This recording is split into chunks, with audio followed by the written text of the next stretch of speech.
దీని ముఖ్య ఉద్దేశమే అన్ని లక్షల ఎకరాలకు నీళ్ళు ఇవ్వాలి. ఇట్లా తగ్గిస్తే 41 మీటర్స్కే ఈ ప్రాజెక్టుని స్టోరేజ్ కెపాసిటీని కుదిస్తే ఎంత బెనిఫిట్ అవుతుంది అన్నది కూడా ఇంతవరకు ఈ పార్టీలు ఏవి బయట పెట్టలేదు. రాజశేఖర రెడ్డి గారి ఉద్దేశం ప్రకారము 45 మీటర్స్లో ఫుల్ స్టోరేజ్ కెపాసిటీలో నడుస్తే 30 లక్షల ఎకరాలకు స్థిరీకరణతో సహా 30 లక్షల ఎకరాలకు నీళ్ళు ఇచ్చే ప్రాజెక్టు. మరి మీరు ఇది కుదిస్తే ఎన్ని లక్షల ఎకరాలకు నీళ్ళు ఇస్తారు? ఒక్కరన్నా చెప్పారా? 41 మీటర్స్కే తగ్గిస్తాము అని జగన్మోహన్ రెడ్డి గారు అసెంబ్లీలో నిలబడి ఫేజ్ 1 కింద 41 మీటర్స్కే రన్ చేస్తాము అని చెప్పారు. కానీ ఆయన కూడా ఎన్ని లక్షల ఎకరాలకు నీళ్ళు ఇస్తారో ఫేజ్ 1లో చెప్పలేదు. చంద్రబాబు గారు కూడా ఇప్పుడు అదే పనిలో ఉన్నారు.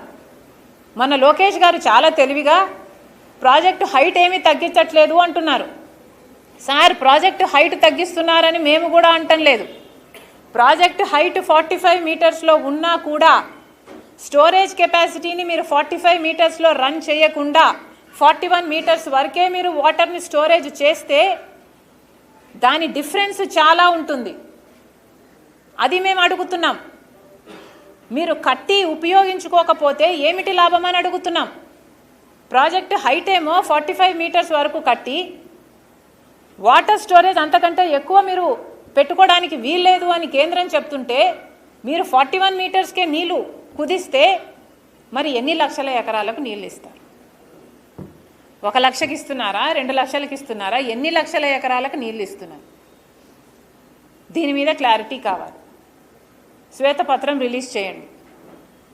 మీరు 41 మీటర్స్ మినిమం స్టోరేజ్ కెపాసిటీలో పోలవరం ప్రాజెక్టును రన్ చేస్తే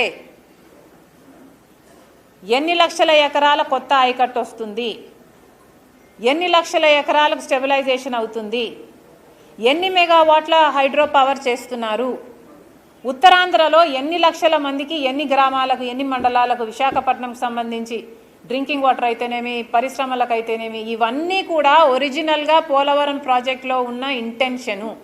వాటిల్లో ఎన్ని నెరవేరుస్తున్నారో క్లారిటీ కావాలి. చాలా తెలివిగా మోసం చేస్తున్నారు ఆంధ్ర రాష్ట్ర ప్రజలను.